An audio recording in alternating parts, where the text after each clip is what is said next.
Hello students, कैसे हैं आप लोग। मुझे उम्मीद है कि आप लोग इस चैनल के माध्यम से अपनी पढ़ाई कर रहे हैं और आपको बहुत अच्छा लग रहा है। आपका प्यार और लाइक्स कभी कम नहीं होने चाहिए। आज से हम लोगों ने बिहार बोर्ड के छात्रों के लिए सिलेबस स्टार्ट किया है। The pace for living Bihar board class 10 का फर्स्ट चैप्टर है। आज इससे ही इंग्लिश का आगाज़ करेंगे। ये वीडियोस उन बच्चों के लिए है जो हिंदी मीडियम से हैं और उनको इंग्लिश में थोड़ी बहुत दिक्कत होती है। यकीन मानिए, हमारे वीडियो को शुरू से लेकर अंत तक देखिए और पूरा समझिए। आगे आपको एग्ज़ाम के लिए आंसर रट के जाने का ज़रूरत नहीं है। आप इसको खुद से लिख कर आइएगा और आपके बहुत अच्छे मार्क्स भी आएंगे, क्योंकि उस समय आप इस चैप्टर को समझ चुके होंगे पूरी अच्छी तरीके से।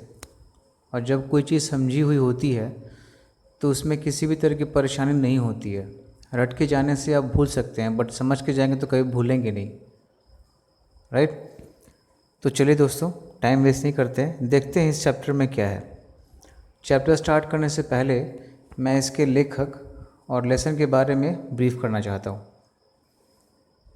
लेखक ने इस चैप्टर में आज के मानव के दुख और पीड़ा को व्यक्त किया है, जो जीवन में तेज गति से भागने वाली चीज़ों और मनुष्यों का प्रभाव आने वाली पीढ़ी और अपने ऊपर दर्शाया है। ठीक है, तो स्टार्ट करते हैं। क्या है द पेस फॉर लिविंग? मतलब जीवित रहने के लिए गति। अब इसको ये बोल लीजिए कि लिविंग मतलब क्या होता है? जीने के लिए। पेस मतलब गति, तो जीने के लिए गति। इसके राइटर हैं R.C. हचिंसन। तो पहले कुछ राइटर के बारे में कुछ बातें कर लेते हैं कि वो राइटर कहाँ के हैं, किस तरह की छवि रखते हैं। ठीक है, क्या बोलता है R.C. Hutchinson, a British novelist, एक ब्रिटिश उपन्यासकार, exhibits an exceptional flair for touching the sensitive issues of the contemporary society। मतलब कॉन्टेम्पररी सोसाइटी मतलब क्या होता है? समकालीन समाज। मतलब उस समय समाज में, समकालीन समाज में जो एक आप बोल लीजिए कि भावुक मुद्दों, ठीक है, भावुक मुद्दों को अपने तरीके से प्रस्तुत करने के लिए आगे क्या लिख रहा है? With all it's contradictions and paradoxes. मतलब उस समय समकालीन समाज में चलने वाली बहुत सारी भावुक मुद्दों के बारे में बहुत ही बेबाकी से अपनी बात रखने वाले जो कवि हैं, जो लेखक हैं, उनकी ये जन्मजात प्रवृत्ति है, बिना इसके परवाह किए हुए कि उनको कितना अंतर विरोध और विरोधाभास का सामना करना पड़ता है। कॉन्ट्राडिक्शन मतलब क्या होता है? अंतर विरोध। पैराडॉक्स मतलब विरोधाभास। ठीक है, सो नेक्स्ट क्या बोलता है? In the pace for living R.C. Hutchinson captures the agony of modern man. इस चैप्टर में द पेस फॉर लिविंग में जो लेखक हैं क्या करते हैं? वो वर्तमान समय में मानव के दुख दर्द क्या करते हैं? दर्शाते हैं। किस तरह के दर्द को? आगे बढ़ते हैं। He brings out how the fast movement of men, things and objects hertz the normal rhythm. वो ये बताते हैं, वो ये रोशनी में लाते हैं कि आजकल किस तरह जो बहुत ही तेज़ गति का जो आदमी हो गया है, बहुत सारी चीज़ें बहुत तेज़ी से बदल रही हैं, वो क्या करती हैं? हर्ट करती हैं, चोट पहुंचाती हैं, दुख पहुंचाती हैं। किसको? नॉर्मल रिदम को। जो लोग नॉर्मल रिदम से चल रहे हैं अपने लाइफ में, जो नॉर्मल गति से चल रहे हैं, ठीक है। And exerts undue pressure on main, women and children. क्या बोल रहे हो? एंड एक्सर्ट्स अनड्यू प्रेशर मतलब बहुत ही अत्यधिक मात्रा में प्रेशर, दबाव डालती है। किस पे? नर नारी और बच्चों पे। ठीक है, आगे बढ़ते हैं। एक छोटा सा एक्टिविटी है, work in small groups and do the following. ये एक एक्टिविटी है, ये आपके ऊपर है, आप इसको कीजिए नहीं कीजिए, बट मैं बता दे रहा हूँ कि उसे कैसे करना है। Talk to your friends and seek their opinion. अपने दोस्तों से बात कीजिए और उनकी राय लीजिए, उनका ओपिनियन लीजिए। किस बारे में? On the life style of the modern youth. मतलब मॉडर्न यूथ जो भी आजकल के जो नौजवान हैं, उनके लाइफ स्टाइल के बारे में। ठीक है, आस्क देम, उनसे पूछिए, do you find the life leisurely और फास्ट। मतलब क्या आपकी लाइफ बहुत आराम से चल रही है या बहुत तेज़ चल रही है? ठीक है। Are you satisfied with what you see today? क्या तुम सेटिस्फाइड हो जो आज तुम देखते हो? मतलब आजकल का जो सिनेरियो है, जैसा लाइफ स्टाइल चल रही है, जितना जीवन तेज गति से भाग रही है, क्या आप उससे सेटिस्फाइड हैं? उसका बोलने का मतलब ये है। ठीक है। तो अभी हम लोग बढ़ते हैं चैप्टर की तरफ। ठीक है। क्या बोल रहा है चैप्टर में? I saw a play in Dublin not long ago. मतलब मैंने एक ड्रामा देखा, एक नाटक देखा। प्ले मतलब यहाँ पे क्या है? एक नाटक है, एक ड्रामा है। ठीक है। तो लेखक ये बोलना चाहता है कि ज़्यादा समय नहीं हुआ जब मैंने एक नाटक देखा डबलिन में। आयरलैंड एक कंट्री है, उसका जो कैपिटल है वो क्या है? डबलिन। ओके। इन विच, जिसमें the chief character was an elderly corn merchant in a small Irish country town. मतलब उस नाटक का जो मेन भूमिका था, मुख्य भूमिका में जो नज़र आ रहा था आदमी, वो एक अनाज का सौदागर था। कहाँ पे? आयरलैंड के एक छोटे से टाउन में। आयरलैंड एक कंट्री है, उसमें से कोई एक छोटा सा टाउन है, वहाँ का एक अनाज का सौदागर था। Right. He was a man of many anxieties. मतलब वो, उस आदमी के पास बहुत सारा दुख था। ठीक है, बहुत सारी चिंताएं थी। His heart was dicky. उसका दिल बहुत कमज़ोर था। His nephew was cheating him. उसका भतीजा उसे चीट कर रहा था, उसे धोखा दे रहा था। His wife had the fantastic notion of spending 10 pound on a holiday. उसकी पत्नी का एक बहुत ही आदत हो गया था कि हर एक हॉलीडे में वो 10 पाउंड खर्च कर रही थी। ऑल टुगेदर, सब मिला जुला के या फिर कुल मिला जुला के, the pace of life was getting too much for him. मतलब उसकी जो लाइफ, उसकी जीवन की जो गति थी, बहुत ही तेज़ी से भाग रही थी। And in a moment of despair, और इस हताशा के समय में, he uttered a great cry from the heart. मतलब वो दिल से बहुत ही रो रहा था, बहुत चित्कार कर रहा था। मतलब होता है ना, जो अंदर से बहुत दुखी होता है वो अंदर से रोता है, उसको आंसू निकलने का ज़रूरत नहीं पड़ता, बट वो अंदर से बहुत रोता है, बहुत दुखित रहता है वो। मतलब उसकी मनोव्यथा बता रहा है वो। राइट। फिर क्या बोल रहा है? They tell me there is an aeroplane that goes at 1000 miles an hour. मतलब वो बोलते हैं कि एक एरोप्लेन है जो कि 1000 मील पर घंटे के स्पीड से जाता है, चलता है।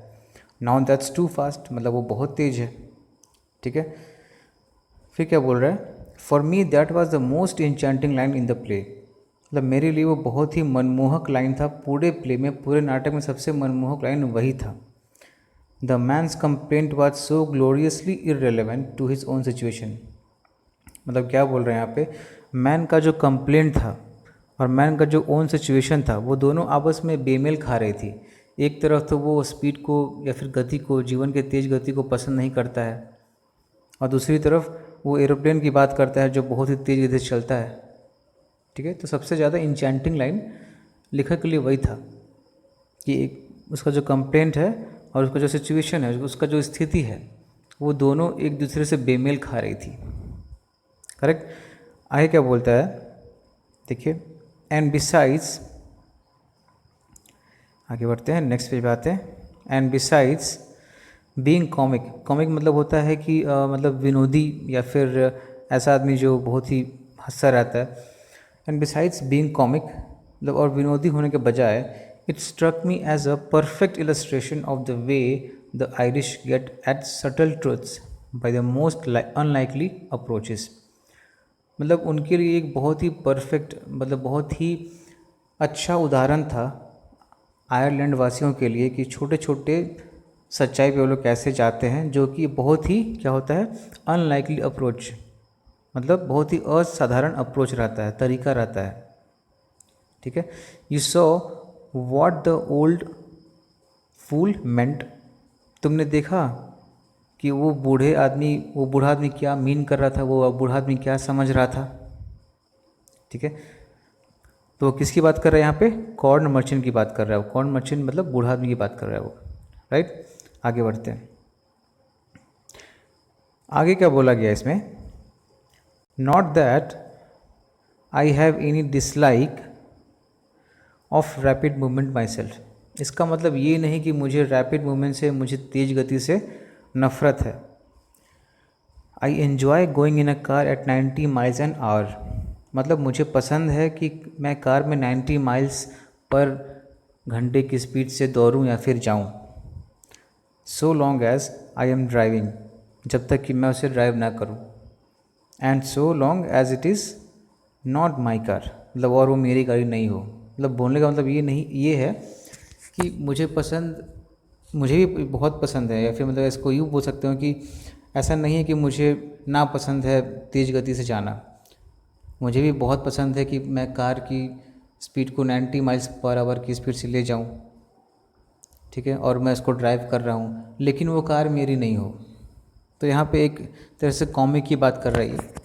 ओके, नेक्स्ट क्या बोल रहा है, आई अडोर द मशीन्स, मतलब मैं भी मशीन्स को अडोर करता हूँ, ठीक है, मतलब उसको लाइक करता हूँ, उसकी प्रशंसा करता हूँ।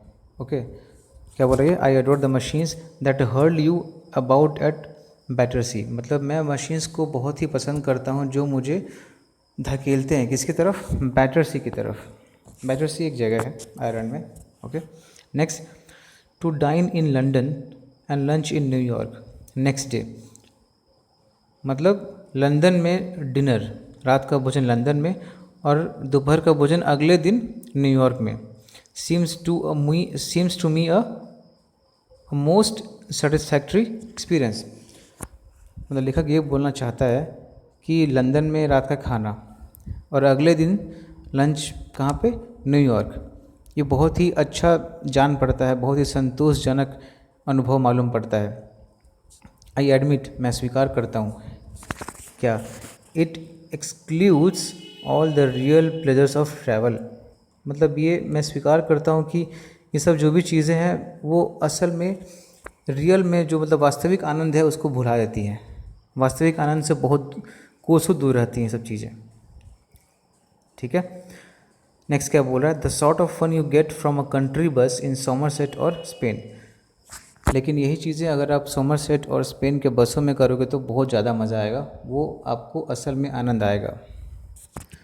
But it gives you a superficial sense of drama, मतलब होता है सुपरफिशियल, मतलब क्या होता है, छिछला, किसी भी चीज़ का ऊपरी भाग, बहुत ही ऊपर ऊपर से चीज़, मतलब आपको ये असल में आनंद नहीं देती हैं, बल्कि आनंद का एक छिछला भाव, छिछला अनुभव प्रदान करती हैं,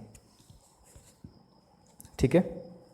it was a sort of excitement our ancestors had to do without, मतलब ये ऐसा एक्साइटमेंट था, ये ऐसा अनुभूति थी जो हम लोग के पूर्वज ने इसके बिना काम चला लिया, इसके बिना ही जीवित रह गए।